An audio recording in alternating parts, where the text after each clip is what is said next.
Sí, por eso te decía que le pusieras tantito. A ver. ¿Necesita más luces? Dile que baje del Arolivo, campeón olímpico mexicano que participó en 4 olimpiadas desde 1936 a 1964. Bueno.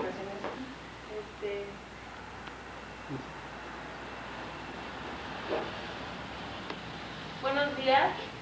Es para nosotros, estudiantes de la Escuela Superior de Educación Física, un verdadero honor contar con la colaboración del Teniente Coronel Antonio Arolivo, campeón olímpico mexicano que participó en 4 Olimpiadas desde 1936 a 1932 a 52, con brillante actuación de su esposa Nadia Arolivo. Buenos días, coronel. Gracias, es un honor tenerlo aquí con nosotros. Y vamos ¿cómo se llama? A que nos explique un poquito acerca de su experiencia de los Juegos Olímpicos.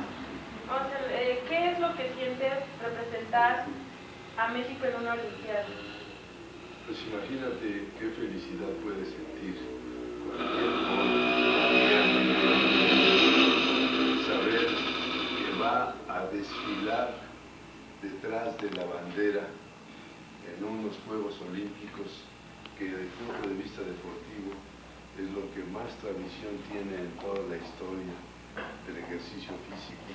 Si consideramos que los Juegos Olímpicos se iniciaron en 776 años antes de Jesucristo y fueron suspendidos por Teodosio en el año de 300 y pico, imagínate todos los siglos que compitieron los griegos en estos Juegos maravillosos, y luego Pierre de Coubertin los reanudó en 1896 y se han realizado desde entonces los Juegos Olímpicos, con excepción, desgraciadamente, de la suspensión que hubo el 14 y 18 de 1916 por la guerra, y de 39-45 por la Segunda Guerra Mundial, que se suspendió la 13ª y la 12ª y la 13ª Olimpiada.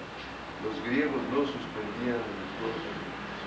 Cuando estaban en guerra, suspendían la guerra, y se llamaba la paz sagrada, suspendían la guerra para poder realizar los Juegos Olímpicos.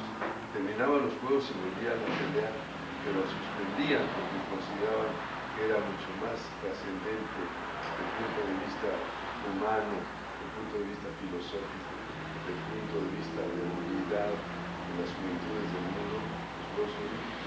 Y nosotros, los civilizados de la era atómica, suspendemos los Juegos Olímpicos para seguir matándolos. La emoción que tiene un atleta de representar a su país es enorme, es maravillosa, es única, porque es una gran responsabilidad, pero debes de pensar que de un país de millones de habitantes, el hecho de que unos cuantos vayan a representar la bandera, pues tiene que ser una emoción muy, muy hermosa. Sí. ¿Cómo era entonces el apoyo de los atletas? Bueno, mira, antes es curioso, pero tenía mucho menos apoyo. Cuando fuimos, por ejemplo, que se está hablando ahora de Londres, yo ya estuve en Los Ángeles en 1932, que fue la primera vez que hubo una villa olímpica. En 1936, los Juegos Olímpicos en la época de Hitler tuvieron características extraordinarias, se convirtió en un gran espectáculo para presentar el poderío alemán, fascista, nacional, socialista desde luego, y siempre había habido muy poca atención económica, digamos, de los deportistas mexicanos. No había casi nada. Yo te digo porque yo era el teniente entonces y luego capitán, y yo ganaba sin dinero. Y en cambio los muchachos ciclistas, los boxeadores, muchos de los más humildes corredores de largas distancias que México ha tenido siempre, no tenía ni para el autobús. yo muchas veces les daba dinero para que tuvieran para el autobús, para poder ir de la Villa Olímpica hacia el centro. No había lo que hay ahora, becas, millones de becas de parte de la deportista. Hasta aquel entonces tenía que sufrir uno para Absolutamente, pero es cosa curiosa, te juro que no me equivoco en eso. Había mucho más deseo de tiempo, mucho más esfuerzo, mucho más deseo de lograr algo que... Y ganar sobre todo para su país, ¿verdad? Sí, no obstante que no había esos medios económicos ni ese apoyo económico. Moral sí, porque Tirso Hernández, que fue jefe de 2 o 3 delegaciones, pues sí, había sido el deportista y era profesor de educación física, porque estudió en la Escuela Mexicana de Lima, y sí ayudaba y sí apoyaba moralmente a los deportistas, pero económicamente no había ni dinero ni la costumbre, porque se suponía que el competidor de entonces era amateur, es decir, no tenía que recibir nada, y ahora vemos con una facilidad extraordinaria que a la muchacha o al muchacho que gana el maratón de la Ciudad de México le regalan un automóvil o le dan 50,000 pesos, 50 millones. Eso en el mundo ha cambiado mucho, se ha materializado enormemente el deporte. Ya muchos de los deportistas piensan más en los miles de pesos que en el éxito. Eso desgraciadamente ha cambiado un poco. ¿Cuál era el ambiente de la Olimpiada en Londres? Bueno, después de la guerra. Es muy curioso porque después de una guerra tan cruel como fue la Segunda Guerra Mundial, en que hubo tantos millones Usted de estuvo en la guerra, ¿verdad? A mí me tocó estar antes de la guerra y durante la guerra en Francia. Y yo viví los 40 días de la derrota de Francia, la invasión alemana, la invasión hacia Francia. Y claro, sufrimos, nadie y yo sufrimos 5 bombardeos en esa época, en el éxodo, porque antes de que entraran los alemanes a París, pues todas las embajadas tuvimos que salir, y en la ruta de París a Orleans y a Tours y a Burdeos, pues tuvimos 5 bombardeos y sufrimos esos ataques aéreos que hacían. Señor Antonio, que le saque el carro a la señora que le dio. Ah, sí. ¿Me puedes cortar un momento? Buenos días.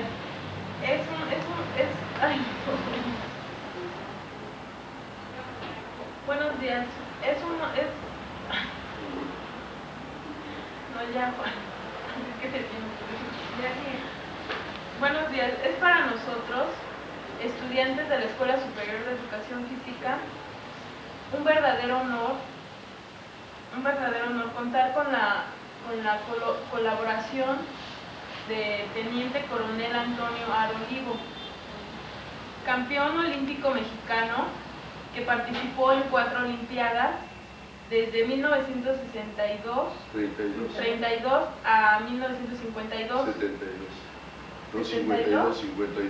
52, con brillantes actuaciones de él y de su esposa Nadia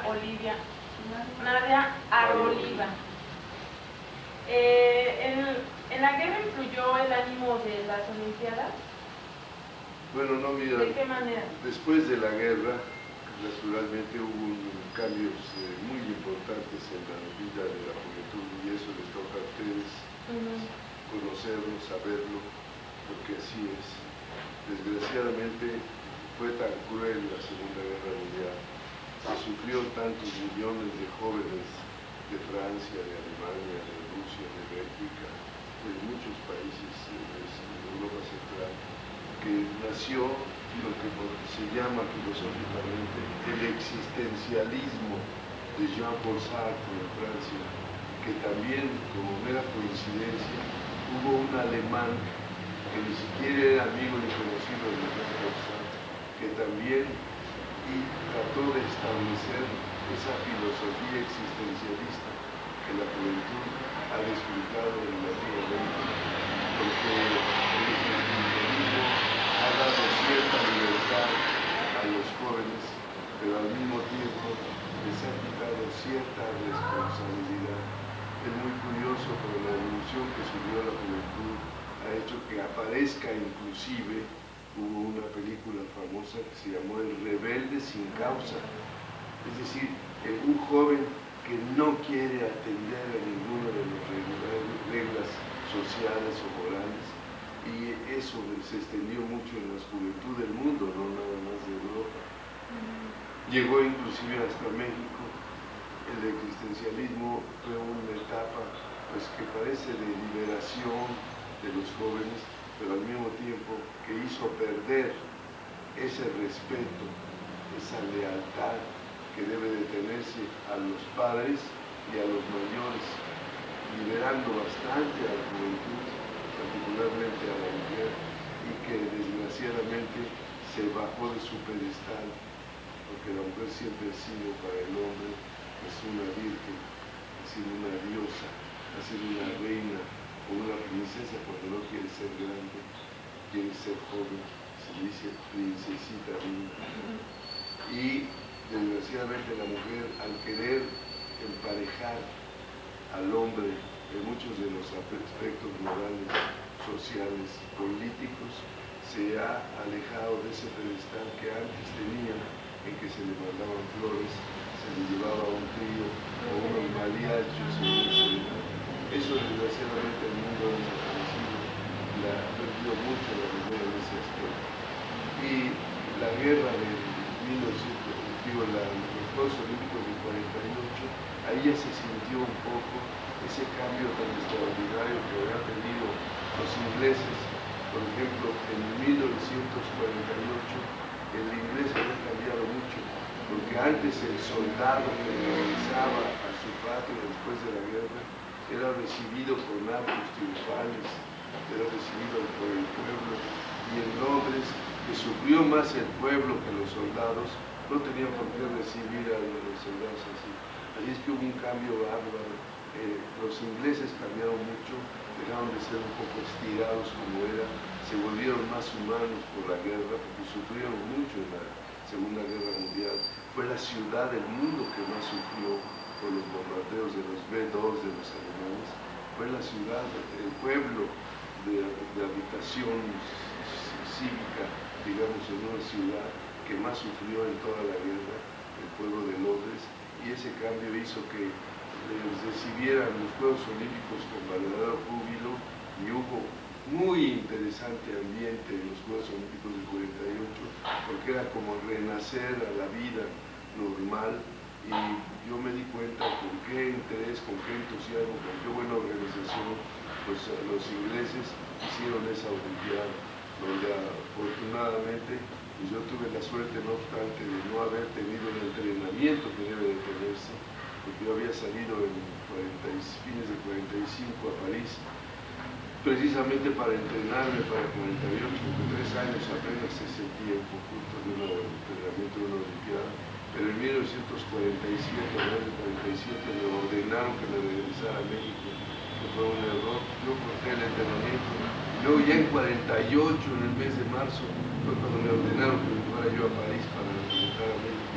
Corté mi entrenamiento, no obstante eso quedé entre los 8 primeros tiradores del mundo del sable, habiéndole ganado al campeón olímpico al campeón del mundo que pasó en lugar de quedar en el segundo lugar después de Gerevich, quedó en tercer lugar, porque Pinton, un italiano, al ganarle yo al húngaro, bajó el campeón del mundo húngaro y quedó en tercer lugar. Yo quedé entre los 8 mejores tiradores del mundo, y quizá hubiera estado mejor si no hubiera tenido esa pérdida de un año, porque la Defensa Nacional me llamó porque ya no querían que yo estuviera en París como gran militar. Y en esa época... Te voy a decir una cosa que es interesante. En la inauguración de los Juegos siempre se corre el fuego olímpico, se lleva y se prende la antorcha olímpica y se prende para que dure toda la olimpiada. Yo me fijé quién era el muchacho que corría con la antorcha olímpica, y como yo ganaba buenos dólares como gran militar y como militar, cuando ya terminó la ceremonia, busqué al muchacho que había prendido la antorcha y le ofrecí $100 que para él era mucho dinero y me vendió la antorcha olímpica, esa la tengo yo en mi despacho, la antorcha de los Juegos Olímpicos del 48, la que comprendió el fuego olímpico, esa la tengo yo y es un bonito recuerdo. ¿Nos podría, al terminar esta secuencia, nos podría permitir pasar a ver sus cuadros, sus medallas y la sí, con todo gusto, sí. Y en esa época, ¿cómo estaba el mundo en términos generales, económicamente, políticamente, socialmente? Pues fíjate lo que es, basta con decir, la posguerra no es nada agradable, porque en la posguerra hay degeneración económica, degeneración moral, degeneración cívica, degeneración política. Es lógico, después de una guerra tan cruel como fue la Segunda Guerra Mundial, habían decaído muchas cosas que no podían ser como en 1900 se llamó la Belle Époque en Europa, o en 1924 que se le llamó los fabulosos 20s, que era un ambiente precioso en el mundo. Después del 47, 48, 49, el mundo apenas se estaba reponiendo de la gran destrucción que hubo en Europa, en Alemania, en Rusia. En Francia se salvó porque el estado político de Francia, al convertirse por el mariscal Pétain en país fascista, pues no sufrió los ataques de los alemanes.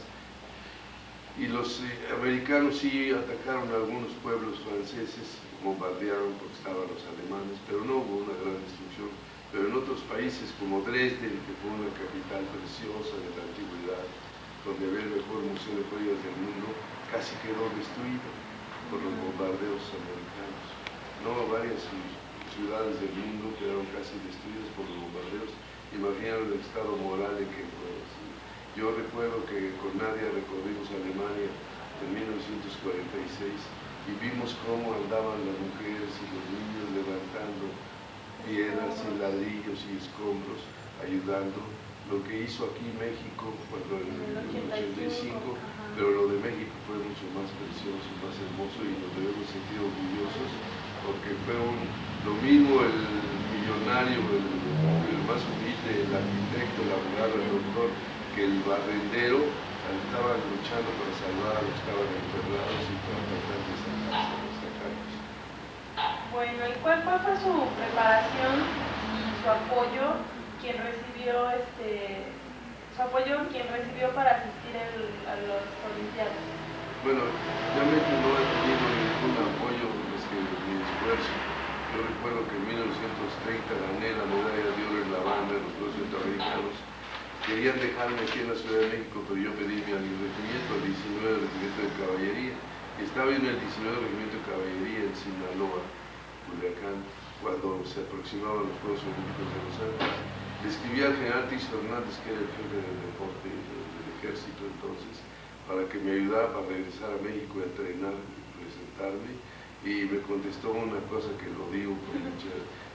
cuente usted con mi apoyo moral, pero con el apoyo moral no podía yo tomar el ferrocarril, venir a México y competir, pero de todos modos, afortunadamente, el depositario, que era un capitán segundo, se enfermó, su señor iba a tener un niño y tenía que venir a México a recoger elementos por un escuadrón del regimiento, tenía que venir a desfilar en septiembre. Entonces, en lugar de venir él, vine yo, le pedí al general Lindor Hernández que me permitiera, y vine, y mientras que yo mandaba las cosas del depósito de aquí al regimiento, competí en el campeonato nacional y gané el campeonato nacional de sable en 32, en marzo de 32, fue lo que me permitió ir a los Juegos Olímpicos en agosto de 32. Así es que no era mucho el apoyo. Y de todos estos años, ¿cuáles son sus recuerdos más queridos? Ay, pues de todos, de los 85 años que tengo yo, desde que nací, tengo recuerdos preciosos. Yo nací en la calle más hermosa del título del mundo, se llamaba Estanco de Mujeres. Es que siempre he tenido muy bonito se llamaba, ahora se llama República del Ecuador. Así que desde que nací predestinado a estar rodeado de mujeres como otro lado. Ay, gracias. Y a Dios me ha castigado, yo no sé por qué, pero siempre he estado rodeado de mujeres toda mi vida. Y he tenido las suerte de tener una hermosísima mujer, guapa, bonita y trabajadora. ¿Qué más puede pedir un hombre? Claro. Sí. ¿Qué competidores en atletismo fueron los que más le impresionaron y por qué? Bueno, desde luego, uno que fue uno de los más famosos, Pavo Nurmi, todo un deportista del mundo lo recordará, un competidor extraordinario en los Juegos Olímpicos. Después recordaremos a Jesse Owens, que fue un negro extraordinario, que por cierto sufrió la pena de que Hitler no lo felicitó como a todos los demás competidores, porque Hitler era racista. Eso fue muy comentado en Europa. Y Satopek también fue un gran competidor. Ha habido grandes atletas indiscutiblemente en atletismo, que es, digamos, la base fundamental de los Juegos Olímpicos, porque los deportes son importantes, porque se derriban, el basquetbol, pero el atletismo es la base, porque es como competían los griegos cientos y cientos de años antes de Jesucristo y hasta la fecha. Ha sido siempre el atletismo, digamos, la competencia más pura desde el punto de vista olímpico. ¿Usted fue director de la Escuela Superior de Educación? Sí, fui director de la Escuela de Educación Física, luego fui jefe de Educación Física y Estética de la Secretaría de Educación, organizé muchos festivales en el Estadio Nacional, competencias de voleibol, en esa época con 5.000 voleibolistas, por ejemplo, competencias de todas las escuelas secundarias. Y también fui presidente de la Federación Deportiva Mexicana y me tocó por suerte ser el director técnico de los Juegos Olímpicos de México de 68, que fue cuando escribí el libro que se llama Olímpicos, y les di a ustedes un libro. Y ahora tengo este libro, que es un nuevo libro, que acaba de salir, El brazo y por la vida, María y Antonio. Ese libro trata de lo más trascendente que ha habido en el siglo. Yo nací en la primera década y dividí el libro en décadas, y estoy viviendo la última década, por eso le llamo mi siglo también. Y ese libro trata de lo más trascendente que ha habido en México en la historia y en el mundo, porque nadie y yo conocemos 4 continentes y vivimos muchos años en Europa. Yo viví 10 años en 3 épocas distintas en Francia. Estudié hasta el segundo año de leyes, 2 escuelas de educación física. La Escuela de Educación Física de la Universidad, la Escuela Superior de Educación Física de Francia en Claville-le-Pont, 3 años, y estudiaba yo leyes aquí en México cuando me fui a Berlín en 36 y me quedé en París, y ahí estudié en la Escuela de Ciencias Políticas, la carrera diplomática, 3 años. Es que sí estudié mucho para aprender poco. ¿Qué consejo podría dar a las nuevas generaciones que tan importante es la carrera de educación? Pues mira, te voy a decir, contestando nada más una anécdota del general Nogi, el gran vencedor de los rusos. Tú sabes que en 1905 Rusia y Japón tuvieron una guerra y el puerto Arturo, los japoneses vencieron a los rusos en la batalla de Puerto Arturo y fue Nogi, un general japonés que lo venció. Y Hirohito lo mandó llamar y dijo: ¿qué puesto quieres? Pídeme lo que más quieras, lo que te mereces. Y fíjate, eso de que una isla pequeña como Japón le gane a un continente como es Rusia fue extraordinario en la historia de la milicia del mundo. Entonces el mariscal Nogi, en lugar de pedir ser primer ministro, ser tesorero de la nación o ser algo muy importante, le dijo: Señor, nómbreme usted maestro de mi pueblo, como el honor más grande que puede tener una persona, ser maestro. Así es que ser maestro, yo le aconsejo a todos los que se dedican a estudiar para maestros y particularmente la educación física, puesto que si consideramos que el deporte es la invención más noble que ha inventado el hombre, ser maestro del deporte pues debe de tener sus cualidades extraordinarias. Bueno, coronel, tener un honor estar aquí con usted, permitirnos un ratito de su tiempo. Para nosotros es maravilloso estar con usted. Muchas gracias. Gracias a ustedes y darle el saludo a todos los alumnos de la escuela. Nos encontramos en la oficina del coronel, donde están todas sus medallas. Ustedes pueden ver sus trofeos, experiencias. Aquí tiene muchas experiencias muy bonitas, nos platicó. Espero que las aprecien y pueden ver las medallas, sus fotos con su esposa.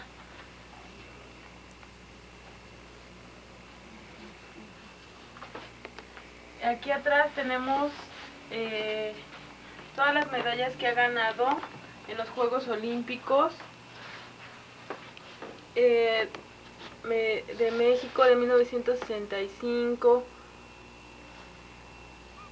Las de aquí arriba también tenemos las...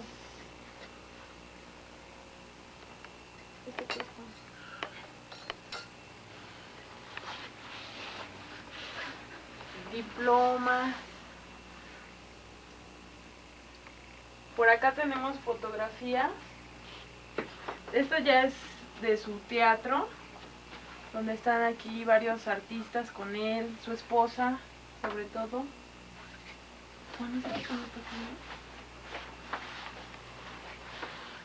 Sus hijos, nietos.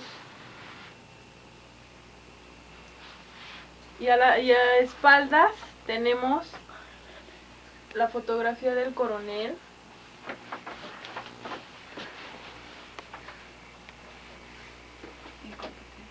En competencia. Y tenemos aquí un cuadro de los profesores de educación física que apenas le otorgaron en el año 1995. Es este, que yo se lo di. Sácalo, ¿no? Este que... Y aquí tenemos fotografías de ¿qué es? De fútbol americano. Aquí tenemos una medalla, ¿no?, que le otorgó el Comité Olímpico Mexicano en 1923 a 83.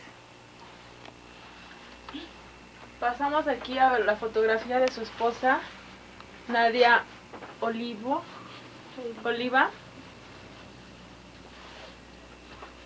Una persona bellísima, guapísima, muy talentosa, sobre todo es muy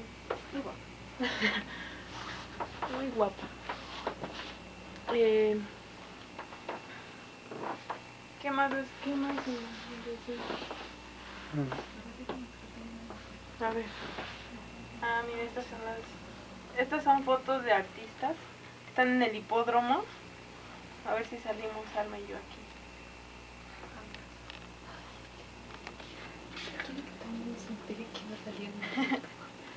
No, estas ya no salen.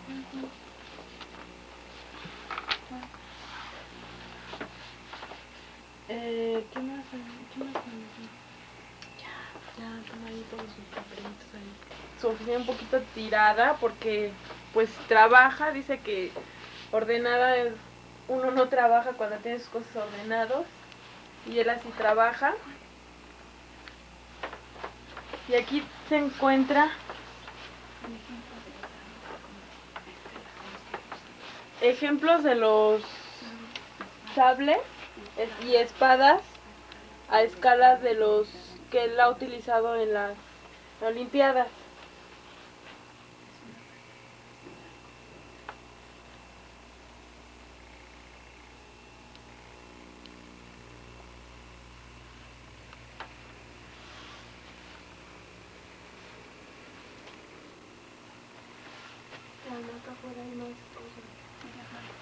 Los participantes en la Olimpiada de 1000. El fistón que se otorga. El fistón. Este es un fistol que se les otorga a los participantes en las Olimpiadas de 1952.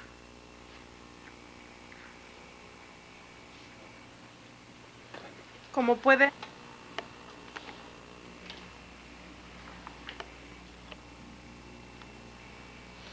Juan, aquí también tiene el diploma del coronel.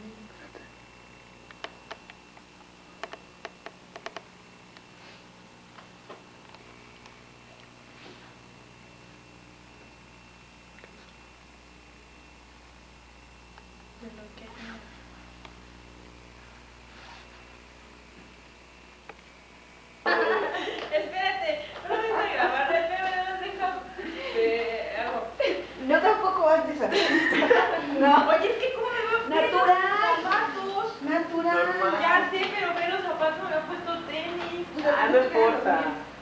Ay, ya, Lali, por Sí. favor, viendo la cámara, así Sí, natural. pero espérate, otra vez, Alma.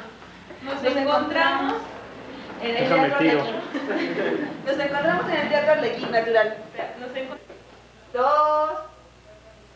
nos encontramos en el Teatro Arlequín, en la propiedad del teniente coronel Antonio Aroliva. ¿Qué más? 4, 3, Espérate. 3. Compañía De su esposa. de su bella esposa.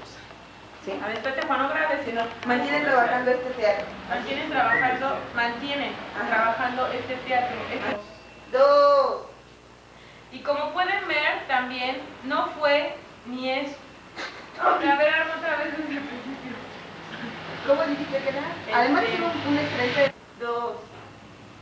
Además, como pueden ver,